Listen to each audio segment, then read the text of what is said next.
I wanted to talk to you today about something that's very close to my heart, and that is anxiety, depression, um, and panic attacks, which is something I've suffered with. Probably I can remember having my first panic attack when I was about 10 years old. Before then, I was quite a happy, healthy child with no inhibitions. I would do like lots of different shows with my parents, and I didn't have all of these social influences and things coming in to hinder me. But I can kind of remember being that free child, and kind of remember really when it stopped. It stopped for me probably when I was 10 years old. And I really was very, very conscious of being quite lonely. My sister's a very she's really great at making friends because she's who she is, actually, and that's a really good thing. She's always been who she is. She's never put on any pretense. And I think that I had a deep dislike for myself, so I would use a front. So I would almost morph into these different people of what I thought society or the other kids at the time wanted me to be. So I would maybe buy sweets, for the kids down the street, or I would pretend I had a Wendy house so people would want to come back, even though you'd know that they were going to find out. But for those couple of minutes, they liked you and they were interested in you. It's that continued. It continued for quite a long time, and I felt maybe slightly socially inept. I was quite odd as a child, I think. I've always been quite spiritually connected and never really understood where to propel that or what to do about that. And I just always really disliked myself, my looks, my everything.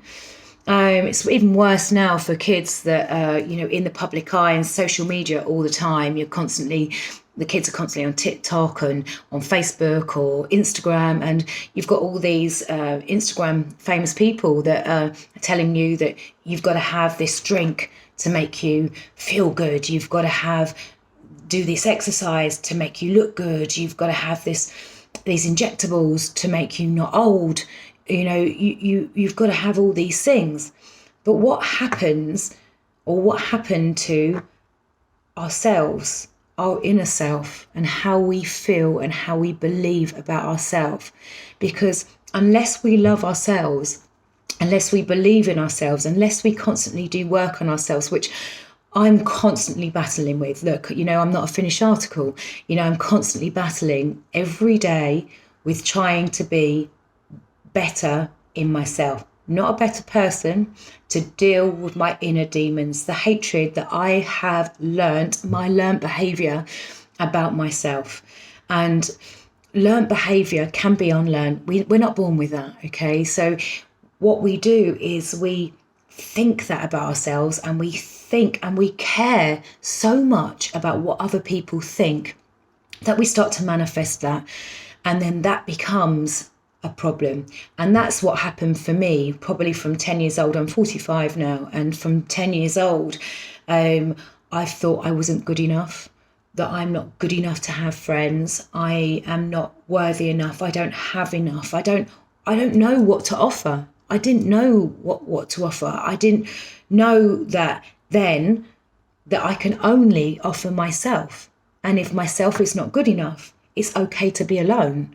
And I have to say, if I'm really genuinely honest, it's probably only been in the last year or two that I've got to the point where I'm okay with myself. I do like myself, but that's a constant battle every single day that I have to go through.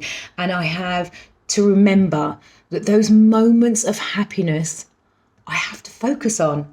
Because we all have times, especially with homeschooling, in our day that we think, oh my goodness, as a mum particularly, the mummy guilt, I'm not good enough. have I done enough schooling? Have I made them the right food? Have I gone out for that walk today? Have I got them up at the right time? Why are they not going to sleep? Why? It's constant. It's a constant battle mentally and physically at the moment. And that particularly at the moment brings out fears, and it brings out all of our inner demons in ourselves. Now, we need to remember to be kind to ourselves, especially right now. The lockdown before, I was, pouring myself a glass of wine of an evening, or a couple of glasses of wine actually of an evening, and I came to a realization for me that was making me feel worse. The next day, it was great for a couple of hours in the evening, but actually the next day, the anxiety was there, that feeling, that pressure of an elephant on my chest and my tummy, deep within my tummy, just the pressure and the roller coaster and the dropping feeling. I don't know whether you're kind of au fait with that. And then I'd feel like I couldn't breathe and I can't catch my breath. And, I would sit there and it would come back. There are times where you just need to sit back and realize that you do have moments of happiness in every single day. It might be the kids laughing. It might be the fact that you've got up, and for me this morning, I got a gift from my sister to say, make yourself a cup of tea, you're doing a really good job. And it was a package with chocolates and bits and pieces in it. And to me, it's made me go a bit emotional. To me, that really meant a lot. And it's little moments like that you've got to take and you've got to embrace, because you are good enough, okay? When you feel that anxiety, and you might be taking tablets, you might be on anti-anxiety tablets, but that's okay. You have to do what's right for you. You have to go with how you feel. No one else in the world can take that away from you. And I just wanted to touch on why I suffered from anxiety, and just in case it resonates, But yeah, as I say, as a child, I've never felt good enough. I was socially inept. I'm a little bit awkward, socially awkward. I get very, very anxious before I go into social situations. And that's where I would have a drink and before I go into a social situation, because I was scared. I was scared of all of those demons. What are they going to think? What are they thinking about me? Are they looking at me? Have I worn the right outfit? Am I going to be judged? Have I done something wrong? And I have all of those demons that will come into my head every single time I'd go into a social situation. And that's why school was really, really difficult for me. I don't know if any of you out there are at school and listening to this now, but I really, really, really resonate with teenagers, and what you're having to go through with homeschooling is incredibly difficult to keep your motivation up, to get yourself going. It's like Groundhog Day every single day for you. But also not having this, social aspect, and not being able to be around your friends and not being able to share your feelings. I'm very lucky. I have a teenage son and we do talk and we are very connected, but it's not the same for him as talking to his friends and having a good old banter with them. It's very, very difficult. And so then you turn to social media, TikTok, Instagram, Facebook, all of those alike, Twitter, and you go through reading. I get caught up in this as well. I get caught up in this loop of, I'll just have a look at social media and I'll just see what somebody's doing, or what's that TikTok video, or what they're saying on Twitter about COVID, or whatever. It's a real vicious circle, and especially for teenagers right now, as parents, it's very, very scary. The whole body image and how people are projecting. You need to have injectables to look young. You need to have the correct teeth, have your veneers, or you need to have the right boobs, or you need to be slim, or you need to not do this or not do that. It's so hard. But what we really, really need to be saying to these kids is, actually, or to you, is that we need to build ourselves. I really, really, really want, if there's one thing that I can do for you, is I want you to love yourself. I want you to look at something in the day, sit down at night and think to yourself, what happened today? What happened that was really, really good? And those glimmers are hope, and those glimmers are love. And that's what we need to put back out in the atmosphere, not the years and years of torment that I've put out there and I've manifested in myself of self-hatred, disbelief, not good enough. These are all things that I would say to myself on a daily basis. Now, when I look at myself as that child, I feel really emotional. I feel really emotional that I've been talking to that inner child the way I've been talking to myself.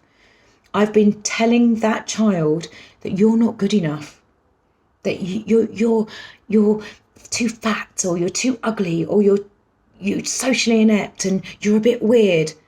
Well, do you know what? You're not. And it is okay to be different. And it is okay to be who you are, as long as you love yourself and you're being the best person you can be. Part of Buddhism is, it's not kind of really like a religion, it's about treating people how you expect to be treated. That's a good person. Treat yourself how you would like somebody else to treat you. Stop being unkind to yourself, because being unkind to yourself is like giving yourself a punch. Every day you're waking yourself and you're giving yourself a punch. For me, what I want you to do today, I was going to go through lots of other things, but I'll go through those over time. But I had so much self-pity for myself that I had the feeling that I was worthless, but I don't anymore. Okay, and I do this. There is a couple of things I want you to do. Put your left hand on your heart and your hand on your tummy, and I want you to take a big deep breath in and hold it for 10 seconds.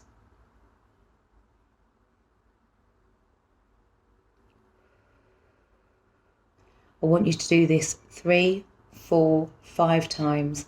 I want you to think about the feelings and the thoughts that are coming up while you're having these breaths. And I want you to notice those feelings.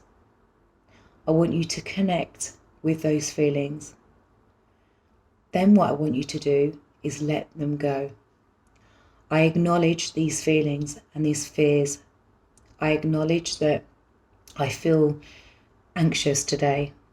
I acknowledge that I am feeling stressed and I feel pain in my shoulders or my chest. I feel like an elephant sitting on my chest. And I acknowledge these feelings. And today I'm going to free these feelings and let them go to the universe.